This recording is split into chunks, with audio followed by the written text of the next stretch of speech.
Life is a journey filled with both mountaintop experiences and valley moments. These moments shape us, mold us, and define our character. Each season, whether of triumph or trial, has its own unique beauty and purpose. We experience seasons of joy and seasons of sorrow. Times when laughter fills the air and times when silence speaks louder than words. These contrasting experiences are what make life rich and meaningful. There are times of strength when we feel invincible, and times of weakness when we feel like we can't go on. In these moments, we often find ourselves questioning our purpose and our path. But through it all, there is one constant, one unwavering source of strength and comfort. God's amazing grace. This grace is a beacon of hope, a light that guides us through the darkest of times. His grace is not just a theological concept. It's a lifeline for our everyday lives. It's the gentle whisper in our hearts that tells us to keep going, to hold on, and to trust in a plan greater than our own. It's the empowering presence of God that allows us to navigate life's challenges and emerge stronger on the other side. When we embrace God's grace, we open ourselves up to a life of supernatural strength, resilience, and peace. In 2 Corinthians 12 verse 9, we encounter a powerful truth about God's grace. The Apostle Paul, a man who experienced God's power in extraordinary ways, shares a deeply personal struggle. He refers to a thorn in the flesh, a constant source of pain and affliction that he pleaded with God to remove. We can only imagine what this thorn might have been: a physical ailment, a relentless persecution, or a deep-seated personal struggle. Whatever it was, it caused Paul significant distress, leading him to cry out to God for relief not just once, but 3 times. Instead of removing the thorn, God responded to Paul with these words, "My grace is sufficient for you, for my power is made perfect in weakness." The word sufficient carries immense weight in this passage. It speaks of God's grace as being enough, a complete and perfect provision for any and every situation we may face. God wasn't promising Paul a life free from hardship. He was promising him something far greater: his constant presence and empowering grace to overcome any obstacle. How often do we find ourselves echoing Paul's plea, begging God to remove the thorns from our lives? These thorns can take many forms: illness, financial struggles, broken relationships, or personal failures. We cry out for healing, for deliverance, for a way out. Our hearts are heavy, and our spirits are weary.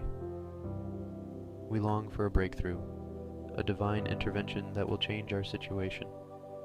And yet, like Paul, we sometimes find that our prayers aren't answered in the way we expect.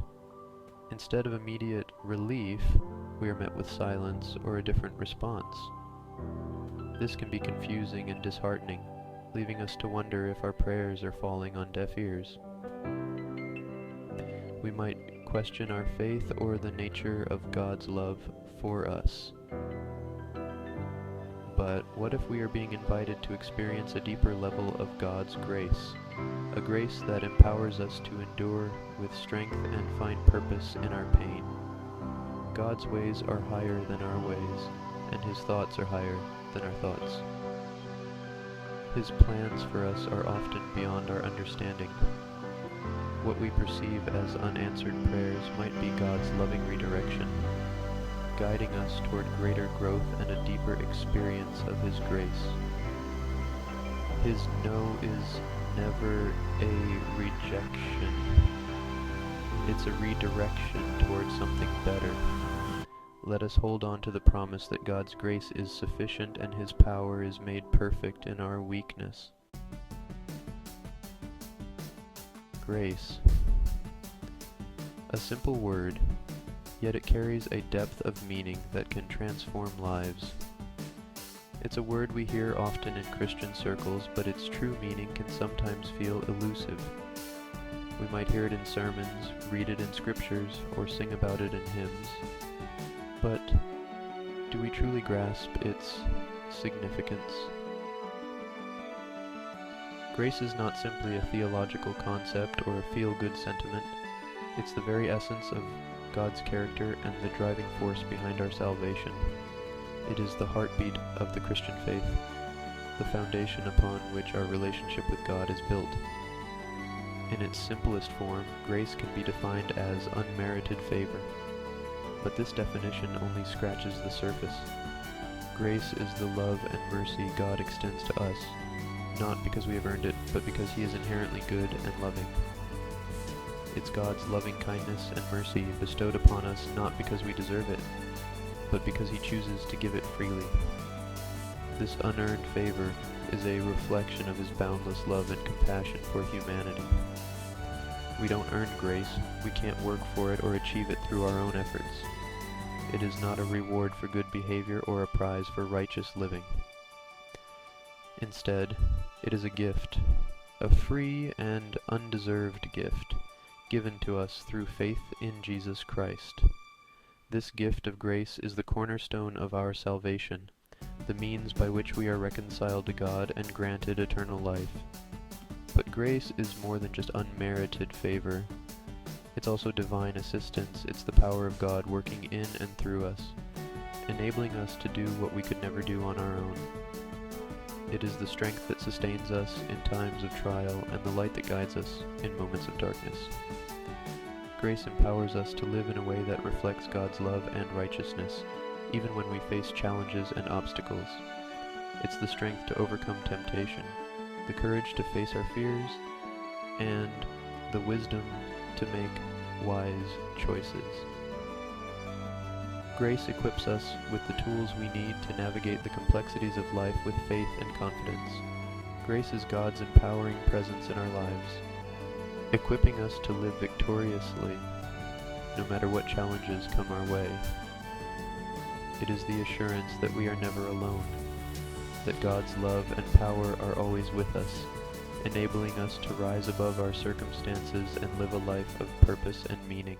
In conclusion, God's grace is a powerful force that works in our weakness.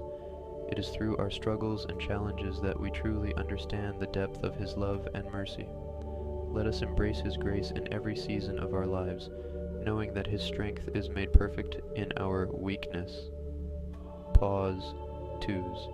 But what does it look like to embrace grace in our daily lives? It's in the small, seemingly mundane moments where we can see God's grace at work.